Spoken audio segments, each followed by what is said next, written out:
తాయిలాలు వాటాల పంపకంలో తేడా వచ్చిందా? మొన్న రాధాకృష్ణ, నిన్న వెంకటకృష్ణ. కూటమి ప్రభుత్వం ఎల్లో మీడియా మధ్య అసలేం జరుగుతోంది? ఏపీలో కూటమి ప్రభుత్వంపై గత కొంతకాలంగా ఓ ప్రముఖ పత్రిక చేస్తున్న ఆరోపణలు రాష్ట్ర వ్యాప్తంగా సంచలనంగా మారాయి.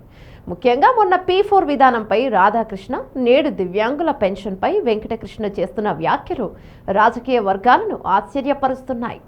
వాస్తవానికి టీడీపీ అధినేత Chandrababu Naidu media management of దిట్ట అని చెప్తారు. ఆయనకి అనుకూలంగా ఉండే మీడియాను ఎల్లో మీడియా అని అంటారు. అలాంటి మీడియా నేడు టీడీపీకి ఎందుకు వ్యతిరేకంగా మారిందని ఇప్పుడు ఆసక్తికరంగా మారింది. చంద్రబాబు నాయుడు మీడియా పట్ల ఎలా వ్యవహరిస్తారనేది ప్రత్యేకంగా చెప్పనక్కర్లేదు.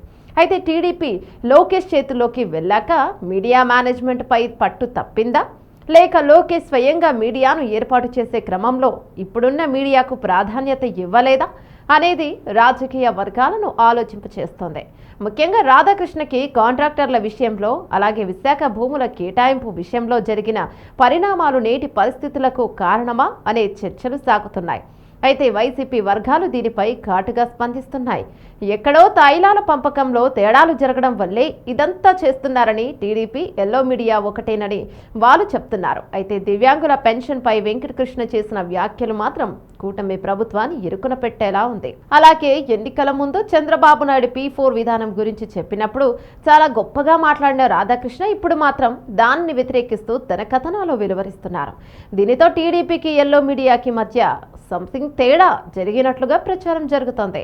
ముఖ్యంగా లోకేష్ సారథ్యంలోకి పార్టీ వచ్చిన తర్వాత మీడియా పట్ల పట్టు తగ్గుతున్న భావన అందరిలో కలుగుతుంది. ముఖ్యంగా ఎల్లో మీడియా కొంచెం యాంటీగా వెళ్లడంతో రాజకీయ వర్గాలను విస్మయపరుస్తోంది.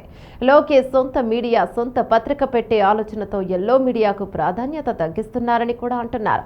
ఇదే సమయంలో బాబు అందరినీ కలుపుకుపోయే ఆలోచన చేస్తున్న లోకేష్ మాత్రం మన దగ్గర ఉన్న మీడియా ఒకదానిపైన ఇంకా 2-3 ఉన్నాయి, అలాగే సొంత మీడియాతో ముందుకెళ్లే ఆలోచనతో ఉన్నారనేసి అంటున్నారు. ఈ పరిణామాలకు కారణంగా ఒక ప్రముఖ మీడియాతో టీడీపీకి దూరం పెరిగిందని వార్తలొస్తున్నాయి.